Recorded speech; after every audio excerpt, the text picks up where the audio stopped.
Hmm. Assalamualaikum warahmatullahi wabarakatuh. Alhamdulillahirabbil alamin, bihi nasta'in, ala umuri dunya waddin.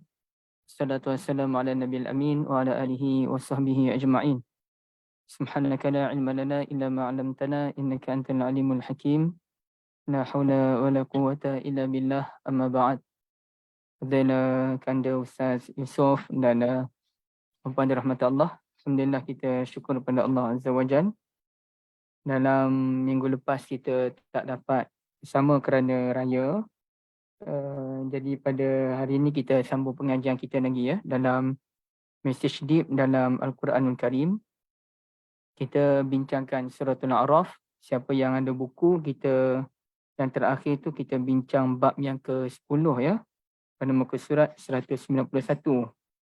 Dan pada hari ini kita masuk dalam bab yang ke-11 Suratul A'raf, muka surat 194.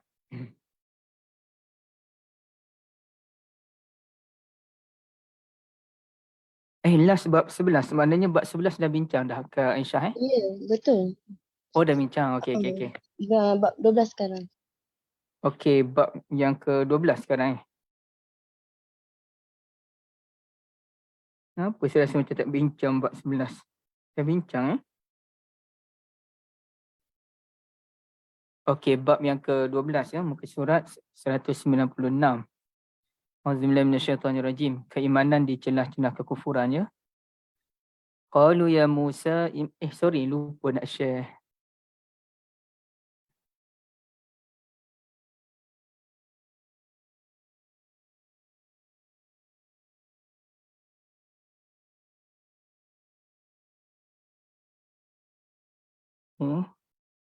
Ayat 115.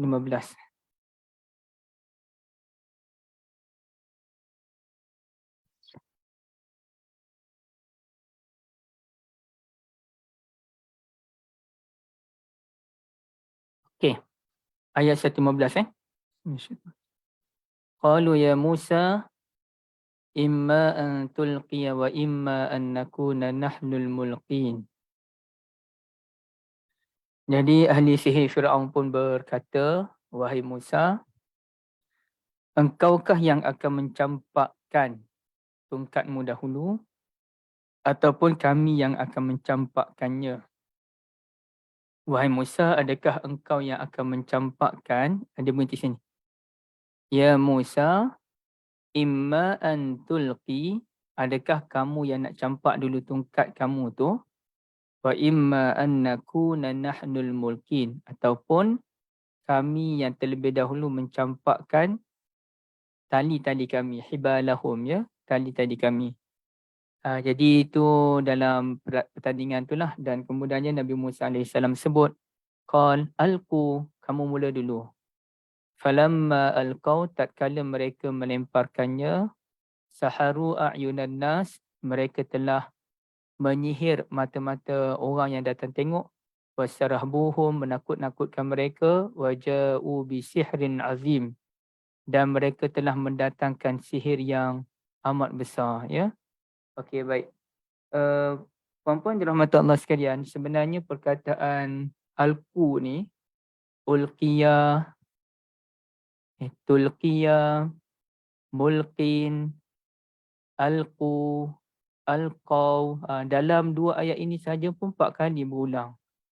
Yang asal dari ni tambah lagi, an alqi asak, 5 kali dalam 3 ayat yang berdekatan. Dan sebenarnya perkataan alqa ni dia terlalu sinonim dengan Nabi Musa sallallahu alaihi wasallam.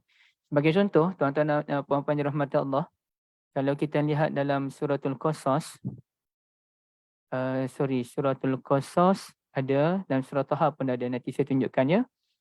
Wa auhayna ila Musa ila ummi Musa an ardi'ih fa idza khifti alaihi fa alqihi. Fa alqihi itu alqa. Okey. Itu dalam suratul Qasas pada ayat yang ke-7. Okay, perkataan alqa. Kemudian kalau kita lihat pula dalam surah Taha, surah Taha dan surah Qasas ni cerita tentang Nabi Musa sallallahu alaihi wasallam. Jadi dalam surah Taha ni kita tengok fa'alqaha fa'idha hiya hayyatun tas'a. Qala alqiha ya Musa fa'alqaha. Campakkanlah. Okey, satu. Kemudiannya kalau kita lihat ke depan lagi, bagaimana cerita ibu Nabi Musa alaihi salam, falyulqihil yammu. Ya, falyulqihil yammu. Kemudiannya wa alqaitu. Wa alqaitu. Jadi banyak perkataan alqa ya dikaitkan dengan Nabi Musa. Mungkin kita boleh buat kajian yang khas. Apa ceritanya alqa dikaitkan dengan Nabi Musa sallallahu alaihi wasallam ini. Dan begitu juga kalau kita lihat dalam surah yang lain, bagaimana Nabi Musa alaihi salam dikatakan alqa kitabut Taurah ya. Wa akhadhal sari, macam mana ya? Kita cuba lihat sini. Cari jap Walamma sakata am Musa. Walamma sakata am Musa al-ghadabu. Itu surah apa tu? Itu dalam surah Al-A'raf, ya, surah Al-A'raf ayat yang ke 154. Okey, kita cuba lihat Surah Al-A'raf ayat 154. Okey.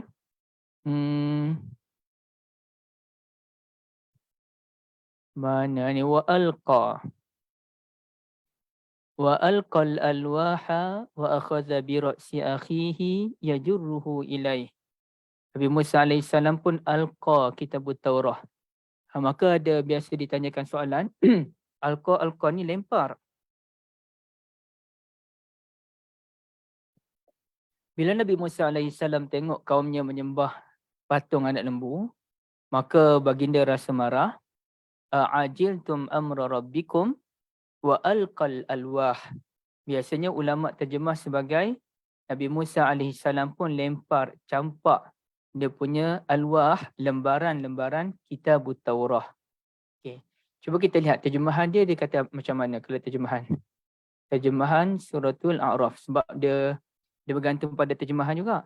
Tapi saya biasalah dengar terjemahan yang dia kata wa alqal alwah, Nabi Musa AS mencampakkan lembaran-lembaran kitabut Taurah. Kalau sini ni dia kata apa ya? Meletakkan. Okey. Terjemahan sini dia kata meletakkan. Tapi ada beberapa terjemahan mencampakkan.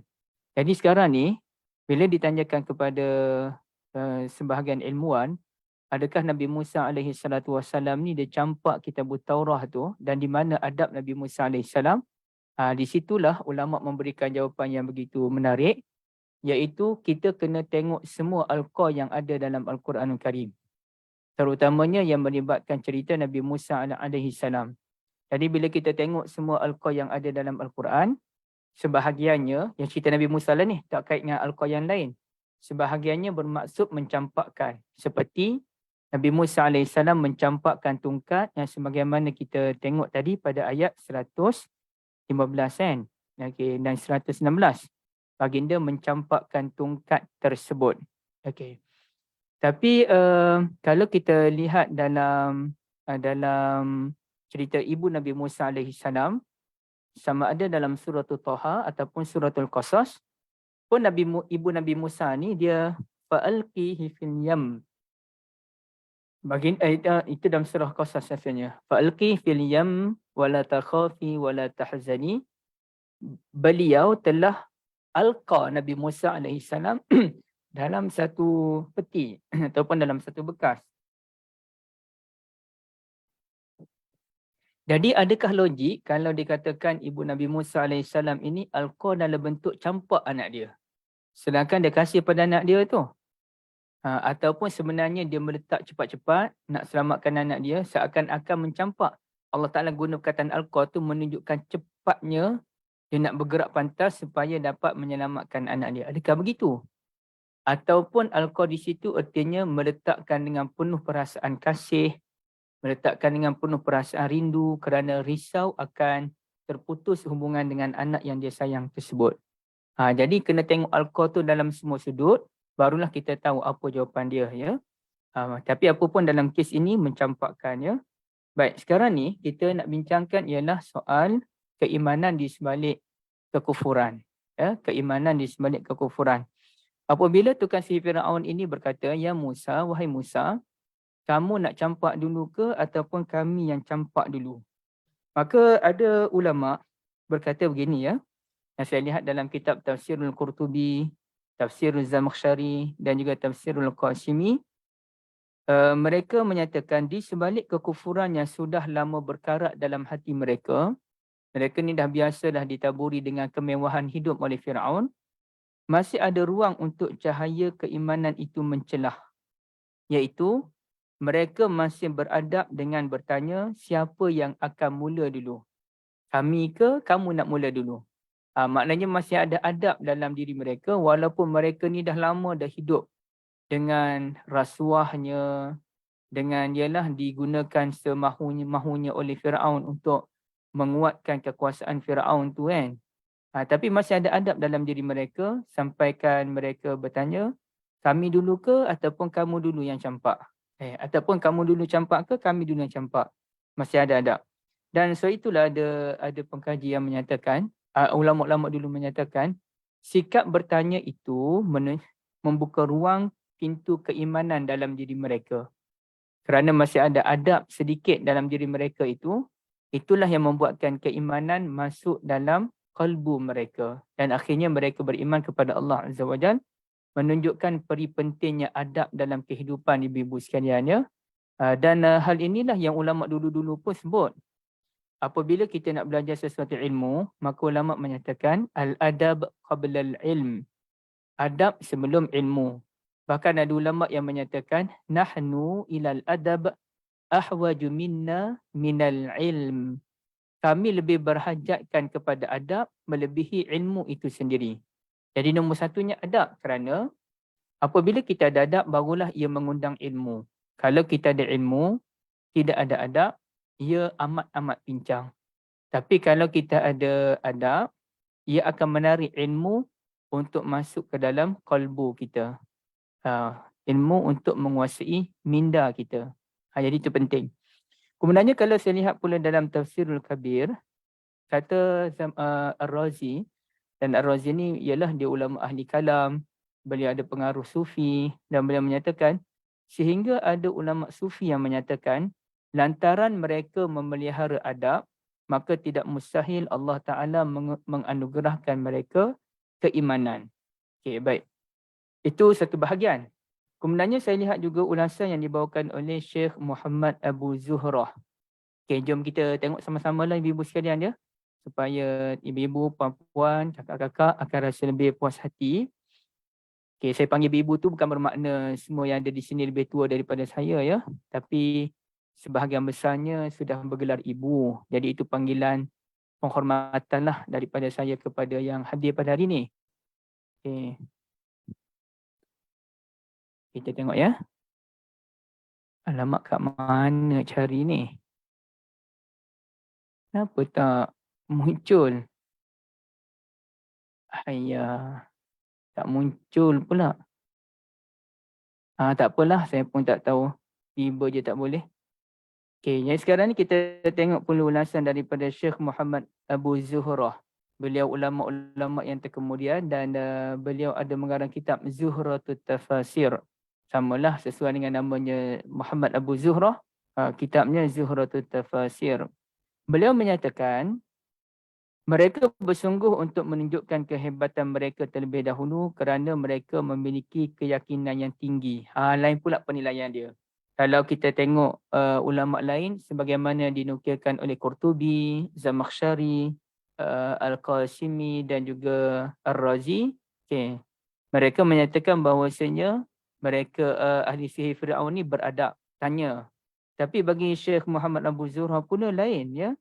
Sebenarnya mereka ni mempunyai keyakinan yang amat tinggi.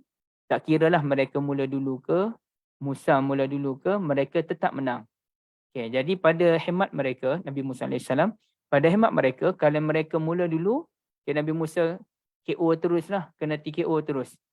Tak sempat buat apa-apa pun. Mereka terus je buat, Nabi Musa pun terpegun, Nabi Musa kalah. Itu yang mereka rasakan. Jadi dengan bongkak mereka bertanya, "Hei Musa, siapa nak mula dulu? Kamu ke kami?" Jadi Itu pada penilaian Syekh Muhammad Abu Zuhrah. Bagi saya tak apalah mana-mana pun. Benda tu benda yang terbuka.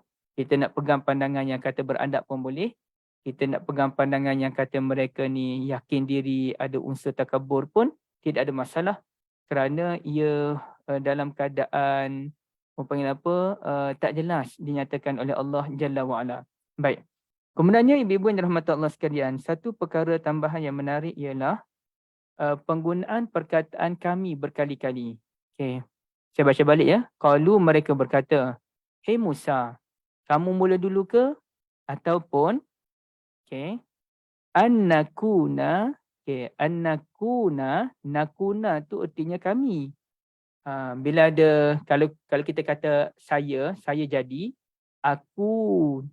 akuna ataupun aku. Falam aku minal falam aku baghiya, kata Maryam Al-Muqaddasah. Saya bukanlah seorang pelacur. Aku ataupun akuna boleh juga. Sekarang ni nakuna. Jadi na di depan ni ibu yang dirahmati Allah artinya kami. Kuna tu kana. Kana yakunu nakunu. Na tu kami. Ataupun kami, nakuna tu kami, nahnu kami juga. Kami. Okey, jadi dua kali perkataan kami yang digunakan dalam ayat tersebut. Artinya mereka nak menegaskan keyakinan mereka yang begitu tinggi, ya. Annakuna, kami, ataupun kami yang lempar dulu. Okey, dia macam tu. Adakah kami yang lempar dulu? Nak tunjukkan bersungguh. Ibaratnya kalau saya panggil Puan Syahira, ya. Saya nak panggil Puan Syahira, saya sebut, Puan Syahira. Okey. Jadi bila saya panggil kali kedua tu untuk penegasan. Ataupun saya panggil anak lah contohnya, ya. Anak kita, saya pinjam nama anak Kak Aisyah, Sumayyah. Sumayyah kena jadi, dua kali. Sumayyah kena rajin belajar. Okay. Sumayyah kena rajin belajar. Padahal, kalau ikut ayat biasa, Sumayyah kena rajin belajar. Itu je. Tapi kita buat penekanan. Sumayyah kena rajin belajar. Jadi bila penekanan itu berlaku menunjukkan mereka ada tahap confidence level yang tinggi.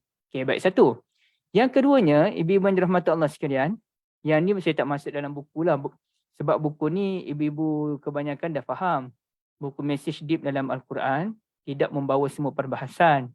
Kerana kita tak nak memeningkan masyarakat awam. Dia memang target untuk orang membaca buku ni dengan mudah. Tak pening-pening. Tapi buku saya akan datang banyak bermain dengan isu bahasa. InsyaAllah dalam bulan 7, dalam bulan ni, damai dengan Al-Quran. Tapi buku tu dia ringkas, cuma ada permainan bahasa sedikit.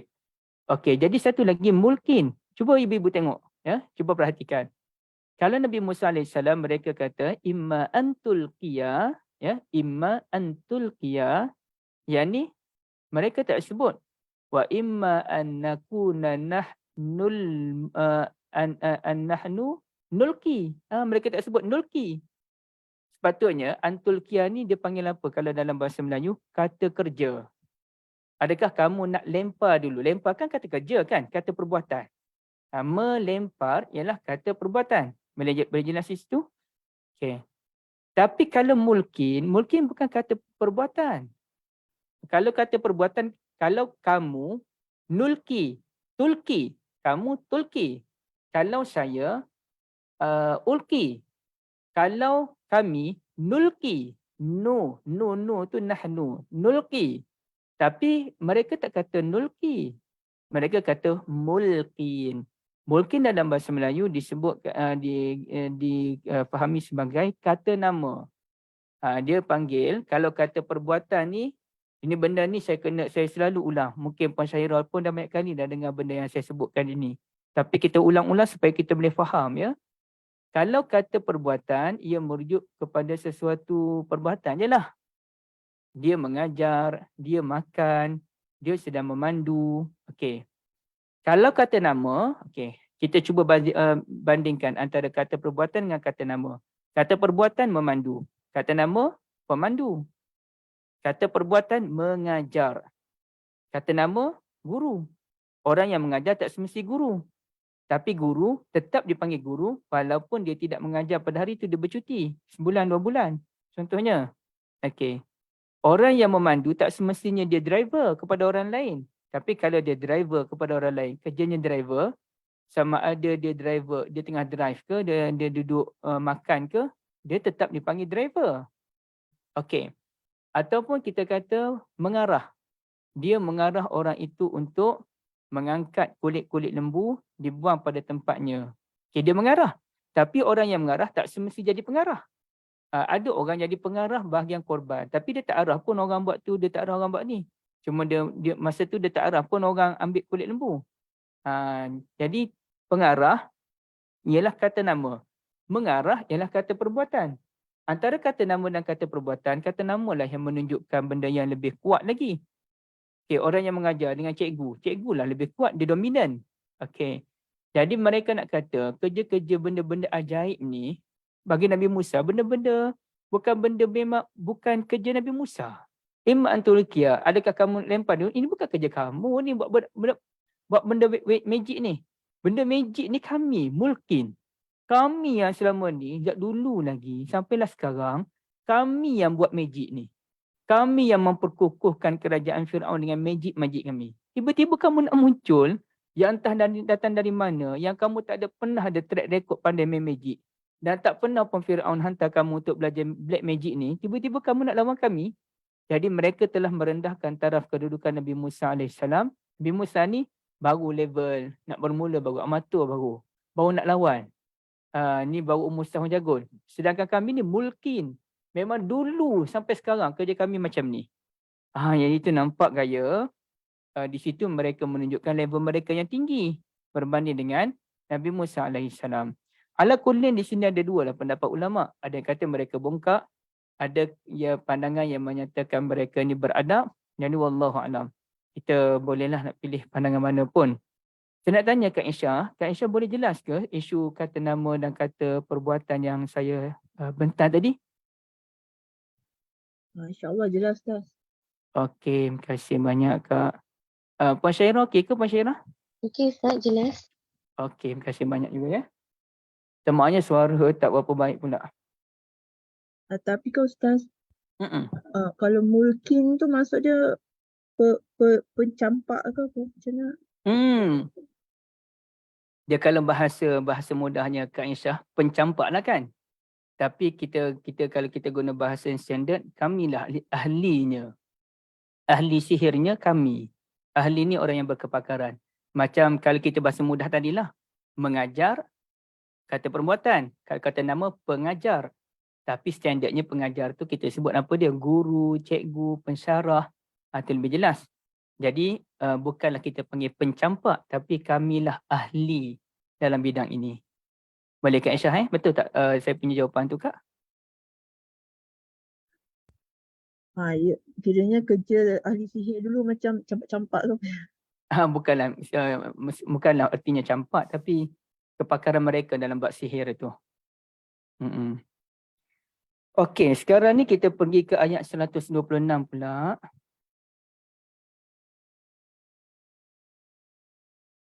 Saya ni dalam kebelakangan ni jumpa pula banyak fakta baru ni, ya Allah. Geram kita nak kongsi banyak benda dengan puan-puan sekalian berkaitan dengan kajian Al-Quran ni. Dan memang bila kita study Al-Quran ni, kita rasa luas sangat dunia ni. Kita tidak akan terperangkap dengan benda-benda kecil-kecilan. Ya, kita tak akan terperangkap dengan benda yang terlalu teknikal. Boleh tak kalau saya iklan sekejap? Bukan iklan mana, saya iklan tentang kehebatan Al-Quran. Okey, misalnya kalau kita tanyakan ya, boleh tak saya tanya Puan Syahirah satu soalan ataupun ibu-ibu secara umum, siapa yang boleh jawab ya? Apabila kita ibu-ibu sebagai isteri ada suami, mana lebih kita patut berikan keutamaan? Suami ataupun ibu bapa? Suami ke Ustaz? Suami Okay. Ada jawapan lain? Oh, Fadilah Pikau pun ada. Fadilah Pikau ni rasanya junior saya dulu kat UM Betul tak Fadilah? Kalau benda. Okay. Yang lain? Ustaz. Betul, Fadilah Ya saya. Barakallahu fikum. Lama tak jumpa. Masih ada di Sabah atau di mana? Saya sama master Ustaz. Dari Di PM. UPM. Ah. Jemput datang rumah nanti bila ada masa Allah. Okey, baik. Rumah di Shah Alam je, tak jauh dah tu. Okey, sekarang ibu-ibu sekalian, macam mana tu? Suami ke ibu bapa dulu?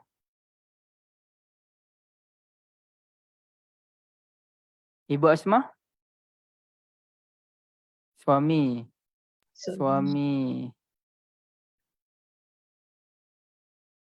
Panafizah pun suami Ibu Zaitun baru masuk. Ahlan ibu. Ibu, ala ibu dia masuk ni, saya nak tanya, mana lebih utama ibu? Suami ke ataupun ibu bapa?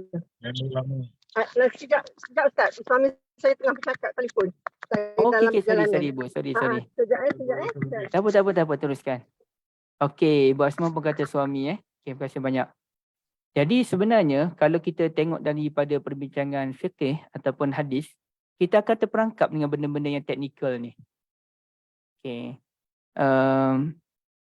Saya bukan kata Nabi Saya kata perbincangan hadis. Saya tak kata Nabi yang macam tu. Perbincangan ulama-ulama hadis. Perbincangan ulama-ulama fikih. Mereka akan melihat dalam benda yang teknikal. Suami dulu ke ibu bapa dulu? Ataupun anak-anak dulu? Dia jadi macam tu. Sedangkan kalau kita lihat dalam perbahasan Al-Quranul Karim yang lebih luas, barulah kita faham sebenarnya kita tidak perlu pun terperangkap dengan benda-benda yang teknikal siapa lebih utama. Baru semalam saya menganak umur 13 tahun. Saya pun tanya soalan yang samalah. Nak membentuk minda dia supaya nanti bila dia besar dia tahu benda-benda yang demikian. Contohnya ibu-ibu sekalian kita tengok paling simple lah. Surah yang paling popular dalam bab ibu bapa ni. Okey, kita lihat dalam surah Al-Isra. Ini saya nak cerita wawasan Al-Quran, message deep yang ada dalam Al-Quranul Karim. Okey, bila Allah Taala sebut pasal ibu bapa, Allah kata wabil walidaini ihsana. Dengan kedua ibu bapa ni kamu kena buat yang terbaik. Okey. Okey, itu satu. Dengan ibu bapa kamu kena buat yang terbaik. Tapi kalau dengan suami, macam-macam lah.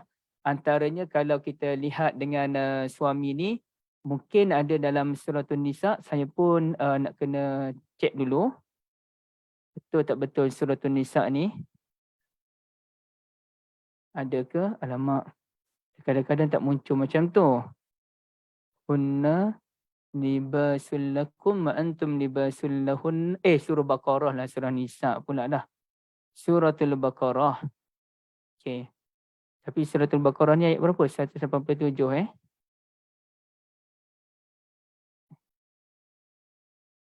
Ini ayat tentang masa bulan puasa tu. Okay, 187 Allah Ta'ala sebut hunna libasul lakum wa antum libasul lahunna. Mereka isteri ialah pakaian untuk kamu dan kamu pula ialah pakaian untuk mereka. Okey. Jadi dan banyak lagi lah ayat lain tentang suami dan isteri ni, tapi antaranya ialah soalnya isteri dan suami tu bagaikan libas dan libas ini ialah pakaian yang digunakan untuk menutup aurat. Dia berbeza dengan siap. Siap tu pakaian luar. Macam selendang ke, itu pakaian luar. Tapi kalau libas ni, contohnya baju yang saya pakai sekarang ni namanya libas. Kopiah ni namanya siap. Dia perhiasan saya tak pakai pun tak apa kopiah. Ataupun kalau perempuan lah. Perempuan ada pakaian yang menutup aurat, ada pakaian luar pula sebagai contoh. Kadang-kadang blazer, kadang-kadang coat ataupun apa-apalah sejuk-sejuk kita pakai selendang di office. Okey. Jadi artinya Al-Quranul Karim, tak apa Datuk silakan. Al-Quranul Karim, dia tak bincang siapa lebih utama, mak ayah ke ataupun suami. Tapi semua tu ada bahagian masing-masing. Dalam bab ibu bapa, kita ihsan. Ihsan ni maknanya belas ihsan. Empati tu ada, simpati tu ada. Misalnya dengan minta maaf, apabila ayah mertua saya sakit dulu, memang isteri saya tu mesti taat pada saya. Okey, tapi adakah saya sebagai suami, juga sebagai anak, sebagai menantu, perlu menghilangkan ihsan? Saya kata awak ni asyik jaga ayah aja, nak bawa ayah pergi IJN lah apa, kita ni banyak kerja lagi kita nak buat. Macam mana dengan kita nak sekap benda tu dengan menyatakan dia kena taat pada kita, tapi dalam masa yang sama kita menghilangkan ihsan terhadap ibu bapa. Tak boleh. Dengan ihsan itulah kita melupakan banyak benda.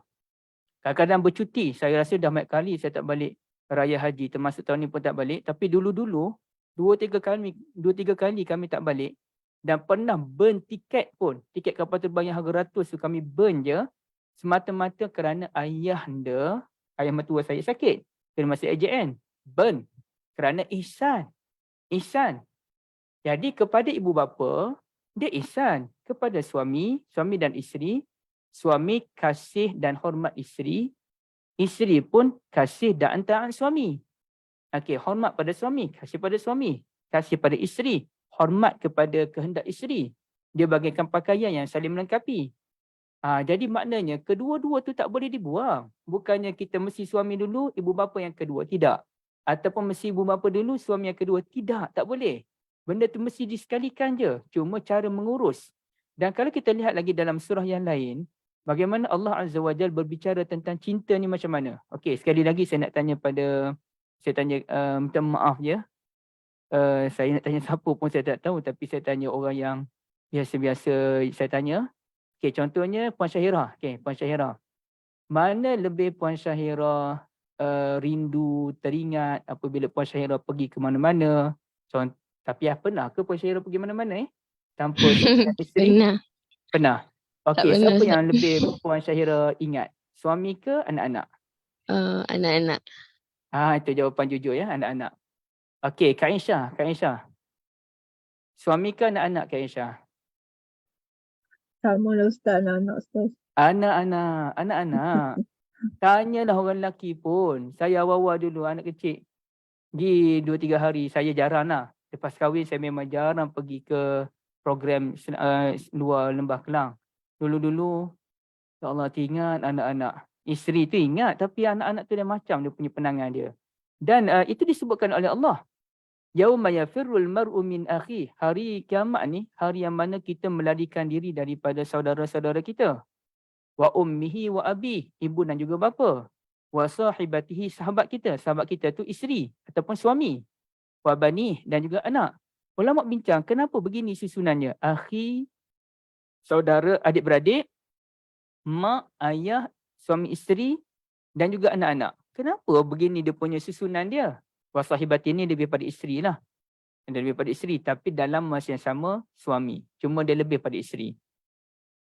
Ulama kata ini urutan kasih sayang dan cinta kita. Bermula dari bawah ke atas. Dari peringkat pertama, adik-beradik. Memang sayang adik-beradik. Tak jumpa adik-beradik masa raya ni, teringat adik-beradik. Memang sayang. Tak ada siapa boleh nafi. Tapi level sayang pada adik-beradik ni tak boleh lawan ibu dan ayah. Kita mesti lebih sayang mak ayah kita lagi daripada adik-beradik kita. Siapa-siapa pun macam tu. Tapi realitinya, sayang macam mana pun pada mak ayah, pada suami dan isteri level tinggi. Sebab dengan suami isteri kita lah kita kongsi segala-galanya. Hatta saya tak pernah kongsi berus gigi dengan mak saya. Tapi dengan isteri pernah kalau kita tertinggal. Tapi biasanya isteri kita lah yang ambil kita punya kan. Sebab dia asyik tertinggal je. Okey, ataupun kita kadang-kadang, ya bukan kadang-kadang, kita pun tidur sebantal. Kita pun berkongsi segala masalah. Dia ada masalah, dia kongsi pada kita. Suami kadang-kadang dia kongsi lah kalau ada kaitan dengan isteri kan. Kita uruskan segala-galanya. Dan kita percaya sepenuhnya pada isteri. Kita percaya sepenuhnya pada suami. Okay. Asasnya begitu. Yang tak percaya tu ada krisis, itu cerita lain. Saya tak nak campur. Tapi ada satu lagi yang lebih kita level tinggi, iaitu wabani, anak-anak. Ini dalam bab cinta dan kasih. Bukan dalam bab prioriti kita kena buat baik kepada siapa dulu. Tak, bukan. Tapi ini isu cinta kita. Bila kiamat, orang yang kita cinta ni pun kita tinggal habis. Dan yang paling kita cinta, kata Allah Azza wa Jal, wabani, anak. Sebab itu suami isteri boleh bercerai. Tapi anak-anak tak boleh. Ini anak saya ni bergaduh sakam pula. Walaupun sama ni, isteri dia jaga anak. Isteri dia jaga anak, bukan suami pun. Tapi bila berlaku perceraian, na'udzubillah min zalik, suami tuntut hak hadanah, penjagaan anak-anak. Dan bila ada anak-anak, itulah yang menyebabkan suami isteri sukar untuk berpisah kerana memikirkan soal anak-anak. Dan berapa ramai isteri yang didera oleh suami ataupun isteri yang mendapat tekanan mental daripada suami tak nak minta cerai. Kerana apa? Kerana mengenangkan anak-anak. Padahal kalau kenang anak-anak, cerai. Itu langkah terbaik sebenarnya. Kalau suami jahat lah, suami baik tu boleh kita jangan macam tu. Okey, jadi Quran dia bincang semua sudut. Dia bukan bincang suami dulu barulah mak ayah. Tak. Suami ada hak dia. Anak ada hak dia. Mak ayah ada hak dia. Apabila kita bertembung kerja, suami isteri bertembung, suami ada kerja, isteri ada kerja, tapi anak pun ada kerja. Dan mesti salah seorang mengalah. Mesti macam mana pun salah seorang daripada ibu dan bapa ni akan mengalah semata-mata untuk anak ni. Anak pula ada urusan sekolah lah apa benda nak kena uruskan, sanggup mak ayah tinggalkan demi anak-anak. Dan apabila anak-anak demam masa kecil, ya, macam Puan Syahira anak kecil lagi, demam, tak tidur malam, suami isteri. Gile-gile, awak tidur dulu, saya berjaga. Kemudiannya awak pula bangun. Gile kerana uruskan anak. Jadi dia bukan isu, kita mesti taat suami lebih pada ibu bapa, tak.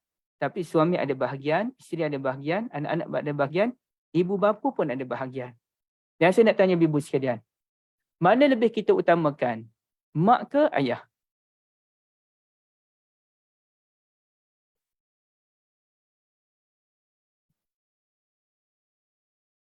Macam mana Fadilah? Mak. Mak dulu. Mak. Berapa kali mak bandingkan ayah? Mak 3 kali. 3 kali ibu Apa maksud 3 kali ibu? Adakah ibu Zaitun sayangkan ibu sendiri 3 kali ganda daripada ayah? Tak juga ya. Mak dengan ayah sama je sayang. Sama je. Habis tu 3 kali macam mana tu ibu?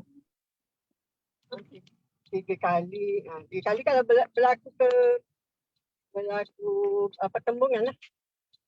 Berlaku pertembungan. Contohnya kalau mak panggil, ayah panggil, ibu Zaitun ingat dulu-dulu lah, masa kecil-kecil dulu. Ya, macam mana? Bukan mak lah. Dahulukan Bukan mak. mak lah. Mak panggil, Ya. ayah panggil, dahulukan mak Hmm. Saya dahulukan ayah kalau saya. Takut ayah saya marah.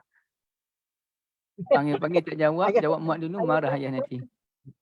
Ayah saya tak pemarah. Oh, Mak sebab kalau ayah kita- baik. Ayah saya garam pula. Okey, tapi ayah saya garam masa saya kecil dulu je lah. Lepas tu tak ada apa lah. Okey, Puan Syahira kata, okey baik. Puan Syahira kata sebab ada 3 isu tu yang mengandung, melahirkan dan menyusu. Saya pun tanya anak saya semalam. Okey, kita bincang betul-betul dengan anak kita ni.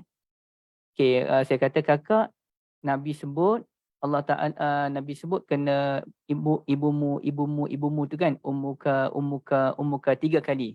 Barulah ayah. Jadi 3 kali mak ni lebih pada ayah. Jadi saya pun tanya anak saya, boleh tak, adakah kakak ni sayang pada Umi 3 kali lebih daripada sayang baba? Bolehkah kakak bagi? Ambil 3 kali ni bahagian Umi. Satu lagi tu bahagian baba. Boleh ke macam tu? Dia pun keliru, macam mana nak jawab lebih pada Umi, lebih pada ayah dia 3 kali tu kan? Tak boleh. Memang kita tak boleh nak bezakan macam mana 3 kali tu. Adakah sayang pada mak tu 80%, sayang pada ayah tu 20%? Tak boleh. Jadi kalau kita lihat wawasan dalam Al-Quranul Karim, Al-Quran sebut dua-dua. Ayat yang biasanya wabil walidaini ihsana. Wabil walidaini ihsana tu dia, okey, ayat tadi lain, ayat tadi. Wabil walidaini ihsana dan ibu bapa. Ibu dulu. Bila sebut wabil walidaini, dia ada isu al-wiladah, kelahiran. Jadi bila kelahiran, kita bukalah supaya ibu nampak balik. Minta maaf je, kita keluar sikit daripada perbincangan ni, perbincangan buku. Okey, al-walidaini tu dia asal daripada perkataan wiladah. Wiladah ni kelahiran. Bila sebut lahir, kita ingat mak ke kita sebut ingat ayah? Mesti ingat mak kan, sebab mak yang melahirkan. Jadi ayat ini menunjukkan ibu dan bapa kita kena ihsan. Ihsan ni empati tadi. Mak kita kena empati lebih daripada empati kepada ayah. Misalnya kalau saya balik kampung dulu-dulu, kalau naik kereta dengan mak saya bawa kereta ke mana-mana pun, mana ada mak bawa kereta? Anak lelaki ada. Mak relax je. Tapi kalau saya dengan ayah saya, ayah yang bawa kereta. Ayah ambil kami contohnya di airport. Dah sampai ni tuan ambil di airport KB, ayah yang bawa kereta. Bukan saya yang bawa kereta. Kalau saya bawa kereta macam-macam lah ayah saya kata, oh sana kiri kanan. Tak boleh. Tak kena cita rasa dia. Cara bawa kereta tu. Kalau mak ikut je. Empathy. Dan kalau saya pergi ke pasar pun dengan mak, segala barang mak sebesar-besar sampailah sekecil-kecil. Plastik yang ringan tak bagi mak bawa. Semua kita bawa. Empathy. Tapi dengan ayah, satu kita jaranglah pergi pasar dengan ayah. Tapi kita boleh share-share. Ayah buat sikit, kita buat sikit. Dan ayah pun tak sanggup bebankan kita. Physically-nya ayah kuat. Mak kita kena ni. Kita kena banyak empathy. Dan cakap pun dengan mak ni cakap abang bisa lembut. Dengan ayah pun lembut juga. Tapi lembut dengan ayah ni lelaki dia beza sikit. Berbanding lembut dengan mak ni. Jadi ibu-ibu sekalian, dengan mak ayah empathy. Mak dulu, mak kita kena empathy. Tapi kalau kita lihat dalam surah Al-Kahfi, bila sebut pasal mak ayah, saya buat satu contoh ayat. Apabila Khadir telah membunuh seorang seorang budak tu kan. Dan Khadir pun nak terangkan kenapa dia bunuh budak tu. Dia sebut apa dia? Wa ammal ghulamu, dalam ayat 80, wa ammal ghulamu fakana abawahu mu'minain. Adapun budak yang saya bunuh tadi, kedua abawah, ibu bapanya beriman. Bukannya Allah Ta'ala kata fakana walidayhi mu'minaini. Tak, bukan walidayhi. Kalau walidayhi, ibu dulu baru bapa. Ni abawah. Abawah dia asal ubuwah. Ubuwah ni abun. Bila sebut abun, kita ingat mak ke kita ingat ayah? Ayah. Ubuwah ni abun, ayah. Jadi dalam bab ini, iaitu dalam bab pendidikan, yang soal anaknya ni anak yang jahat. Jadi siapa yang bertanggungjawab mendidik ayah ni? Mendidik anak? Ayah. Lebih daripada mak. Mak pun banyak mak yang didik anak. Tapi kuasa pemutusnya, yang kuasa yang paling besar mendidik anak ni, ayah. Dan kita tanyalah siapa-siapa pun, orang perempuan pun mengaku. Saya pun mungkin boleh tanya pendapat ibu-ibu sekalian. Betul tak? Kalau anak sembang dengan mak, dia akan mendapat banyak emosi. Emosi ni bukan benda yang tak elok ya. Empathy dan sebagainya. Tapi kalau anak sembang dengan ayah, dia akan mendapat banyak ilmu dan juga logik. Kerana ayah dia bukan suka sembang benda-benda yang bersifat emosi. Dia suka bercerita tentang fakta.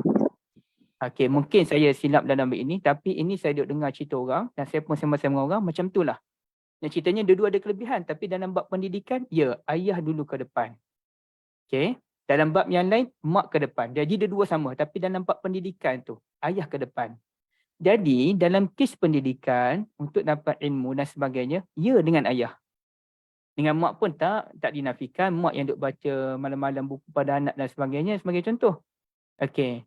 Tapi dalam bab empathy, pada mak. Jadi sebenarnya tak timbul isu, mesti mak lebih daripada ayah. Tak. Tapi kedua-duanya, mak kita hormat 100%, ayah pun kita kasih hormat 100%. Tak ada isu mesti mak 80%, ayah 20%. No. Mak 3 kali lebih pada ayah. No, tak betul. Yang betulnya mak ayah kedua-duanya sama. Cuma dalam bab empathy tadi, mak. Dalam bab harta, ayah. Sebagaimana surah An-Nisa. Dalam bab pendidikan, ayah. Dalam banyak benda, bersama. Jadi ini benda yang perlu kita fahami ya. Tanpa saya nafikan, banyak juga mak saya. Kalau dalam bab pendidikan, mak saya yang buat kata pemutus. Tapi kuasa besarnya ayah. Macam contoh saya nak belajar sekolah menengah mana, ayah yang buat keputusan, bukan mak. Walaupun yang lain, mak banyak bagi pandangan. Kalau dengan anak saudara ni, kebanyakan beberapa orang anak saudara, pergi belajar di mana-mana, mak punya pandangan. Tapi mak, dia lebih kepada pandangan. Ayah dia lebih kepada keputusan. Baik. Jadi di sini kita fahamlah kaedah Al-Quran yang bagaimana mengajar kita. Tak ada isu siapa lebih. Tapi pengurusan dengan cara yang betul. Baik. Ibu-ibu yang dirahmati Allah sekalian. Kemudiannya kita tengok satu lagi ayat 126. Dan sebenarnya ayat ini saya ada sebut dalam buku doa dalam Al-Quranul Karim. Apabila mereka berimanlah kepada Allah, ahli sini pun, ahli Fir'aun pun beriman, kemudiannya Fir'aun pun marah, dan bila marah tu dia pun kata, kamu nak buatlah apa pun, kami takkan takut sikit pun. Inna ila rabbina munqalibun. Kami kembali betul-betul kepada Allah Azza wa Jal. Munqalibun tu kata nama. Betul-betul kembali. Bukan nanqalib. Tapi munqalibun. Kami yang kembali itu. Okey. Dan mereka doa, Rabbana afrigh alaina sabra wa tawaffana muslimin. Tuhan kami, afrigh. Tuangkanlah seluruhnya ke atas kami kesabaran yang sempurna dan wafatkan kami sebagai orang yang menyerah diri. Muslimin itu kata nama.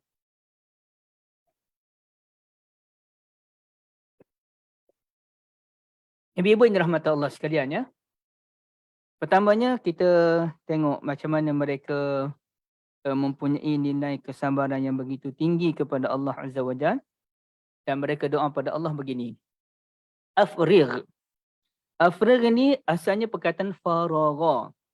Faragha ni artinya lapang ataupun kosong. Contoh Nabi sebut, Irtanim khamsan qabla khamsin. Rebutlah 5 sebelum 5. Antaranya, wa faraghaka qabla syughlik. Masa kosongmu, masa lapangmu sebelum masa sibukmu. Faragh ni benda kosong. Ibaratnya benda kosong tu macam mana? Kata ulama ifragh. Ini minta maaf ya, saya tak sepatutnya saya bawa 2 gelas. Dalam gelas ni ada air. Okay. Saya pun nak tuangkan air ataupun bekas lah ya. Minta maaf, ini gelas ada bekas air lah. Ceret air kan. Ceret ke apa panggil? Teko air. Saya pun air ada dalam teko tu saya nak tuang sepenuhnya. Tuang dalam gelas ini, gelas B, gelas C, gelas D sampai habis. Sampai habis itulah menghabiskan air dalam teko tadi dinamakan sebagai al-ifragh. Habiskan.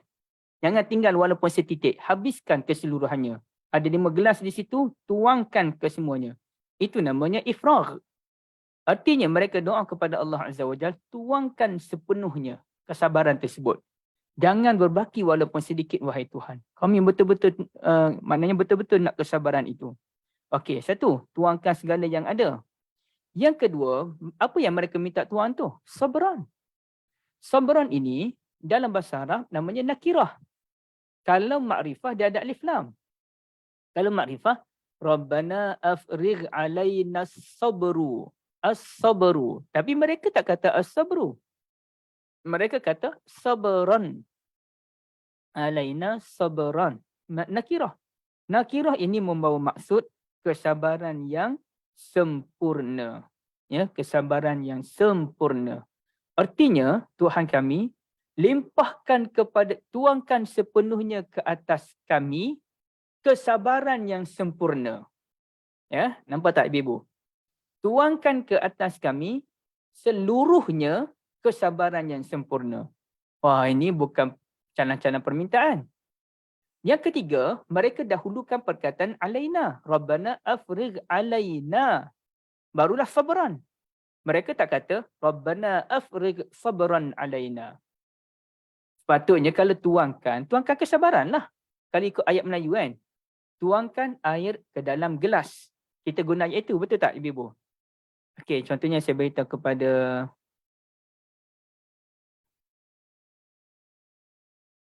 Dr. Sahawati ada. Okey, saya beritahu pada Dr. Sahawati. Contohlah ya, contoh ya. Doktor, tuangkan air ke dalam bekas. Itu ayat dalam bahasa Melayu. Doktor, boleh tak doktor tuangkan air ke dalam bekas? Okey.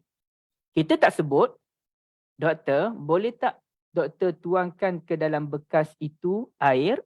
Tak sebut begitu. Itu bukan dalam bahasa Melayu. Bahasa Melayu mestilah tuangkan air ke dalam bekas. Bukannya tuangkan ke dalam bekas air itu. Okey. Tapi dalam Al-Quran dia tak terikat dengan kaedah bahasa Melayu ni. Bahasa Arab ataupun bahasa Quran lebih tepat tidak terikat dengan kaedah bahasa Melayu. Dia ada unsur kenapa perkataan ini disebutkan dahulu at-taqdim. Kenapa perkataan ini disebutkan kemudian at-takhir? Dah banyak. Boleh buat satu kelas.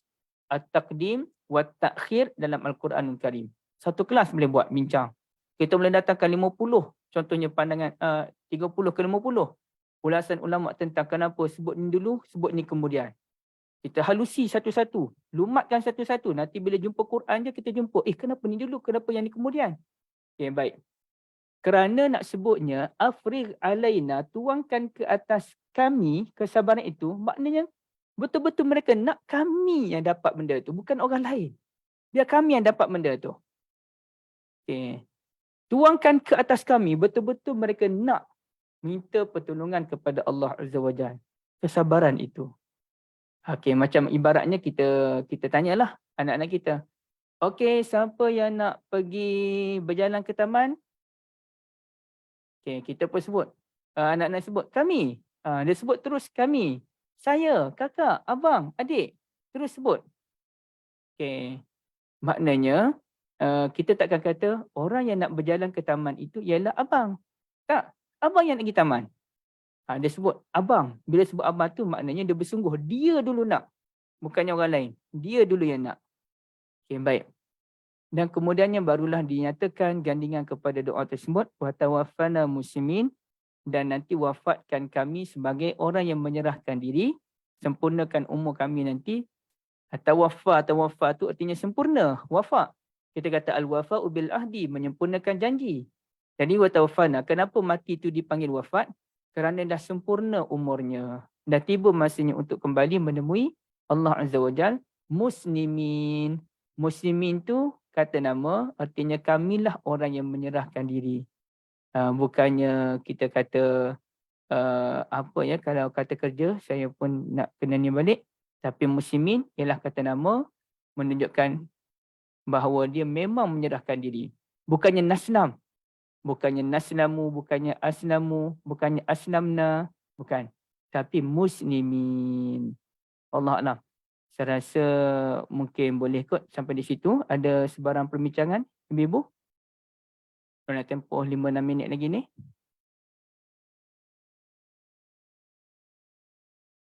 Ustaz, Kak. wafat tu pun boleh bermaksud sempurna rezeki kan? Ada ayat yang mana sempurna rezeki, lepas tu di apa ayat dia tu? Saya lupa lah. Sempurna rezeki Kena tengok balik lah Kak, ayat mana Yang seseorang tu takkan mati selagi tak sempurna rezeki dia. Macam tu ke apa ayat dia?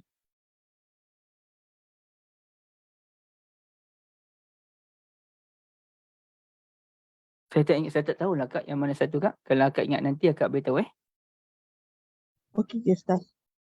Okey, tapi saya kalau macam tu ada satu ayat ni kan. Kalau ibu-ibu tengok ayatnya berbunyi tentang wafat ni, Allahu yatawaffa al-anfusa tu kan. Okey. Az-Zumar ayat 42. Kita tengok terjemahan lah. Terjemahan surah Az-Zumar. Okey, kata Allah Jalla wa Ala, Allahu yatawaffal anfusa hina mautiha wallati lam tamut fi manamiha. Allah yang mewafatkan seseorang apabila tiba matinya dan orang yang tidak mati dalam tidurnya.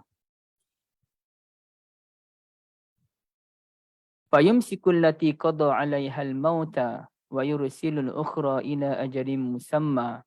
Kemudian Allah yang menahan jiwa orang yang telah ditetapkan matinya. Maknanya ada orang yang tidur, dia mati dalam tidur. Dan ada juga yang Allah Ta'ala kembalikan semula jiwanya ke dalam badannya. Dan dia akan mati apabila tiba masanya. Jadi wafat-wafat tu cuba tengok. Ada dua. Satu, Allahu yatawaffal anfusa hina mautiha. Allah mewafatkan jiwa-jiwa ketika tiba masa mati dia. Jadi mati tu memang mati sungguh. Yatawaffa menyempurnakan usianya. Dah habis dah usia dia. Maka dinamakan mati. Tapi ada juga orang yang mana wallati lam tamut fi manamiha, yakni Allahu yatawaffal anfusa allati lam tamut fi manamiha. Allah juga mewafatkan orang yang mana dia tidak mati dalam tidurnya. Tapi maknanya orang yang tidur ini pun dipanggil sebagai wafat. Orang yang tidur pun dipanggil sebagai orang yang wafat, tetapi dia dikembalikan ruhnya oleh Allah Azza wa Jal. Jadi betul lah kata orang, An-niyam akhul maut, an-naum akhul maut. Mati itu ialah tidur itu merupakan saudara kepada kematian. Jadi itu betul, tapi dalam kes rezeki tu saya nak tengok balik ayat dia. Kerana apapun perkataan wafa tu artinya menyempurnakan. Jadi menyempurnakan tak semestinya sempurna sudut mati. Macam saya sebut ayat tadi, al-wafa'u bil ahdi, menyempurnakan janji. Itu tak ada kaitan dengan mati. Cuma saya tak pasti, saya tak terbayang apa ayat yang kakak Aisyah sebut tadi. Allah Alam. Hadis Ustaz, salah. Hadis. Ya, fa inna nafsan lan tamuta hatta tastawfiya rizqaha. Hatta tastawfiya rizqaha. Ya, betul. Maknanya tak ada masalah kerana wafa tu artinya sempurna. Hatta tastawfiya rizqaha.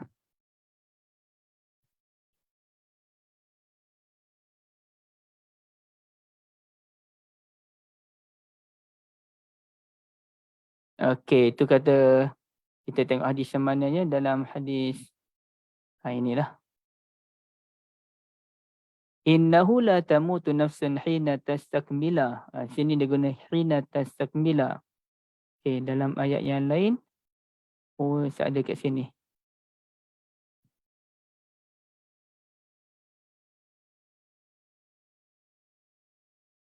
Dalam Al-Quran pun sebut. Quran sebut wa ma min dabbatin fil ardi illa 'ala Allahi rizquha. Itu kata Nabi itu ni. Annahu lan tamuta, sesungguhnya tidak mati seseorang itu nafsun hatta tastawfiya rizqaha. Okey. Sehingga Allah sempurnakan dia punya rezeki dia. Okey, satu hal. Ibu, minta maaf.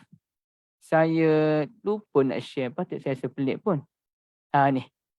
Sorry, lupa. Annahu lan tamuta, tidaklah mati seseorang itu hatta tastawfiya rizqaha, sehingga Allah sempurnakan dia punya rezeki dia. Fattaqullaha ta'ala wa ajmilu fit talab, maka hendaklah kita bertakwa kepada Allah Azza wa Jal dan elokkanlah cara meminta rezeki tersebut. Wala yahmilannakum istibta'ur rizq an tatlubuhu bima'asillah. Jangan kita ni minta rezeki dengan cara maksiat kepada Allah Azza wa Jal. Fa innahu la yudraku ma 'indallahi Azza wa Jalla illa bi ta'atih. Kerana kita tidak akan mendapat apa yang ada di sisi Allah melainkan dengan ketaatan. Okey, baik begitulah. Wallahu a'lam. Terima kasih banyak Aisyah atas perkongsian tu. Jadi kita boleh berhenti di sini, ibu-ibu. Semoga Allah merahmati ibu-ibu sekalian. Dan di situ siapa yang ada rezeki kelebihannya boleh memberi sumbangan kepada Akademi Tadabbur Malaysia yang ada di ruangan yang dikongsikan oleh Puan Syahira tersebut. Ya. Allah A'lam. Terima kasih banyak. Subhanakallahumma bihamdik. Asyhadu an la ilaha illa anta astaghfiruka wa atubu ilaik. Assalamualaikum warahmatullahi wabarakatuh. Terima kasih Ustaz. Saya end. Terima kasih. Okey. Assalamualaikum.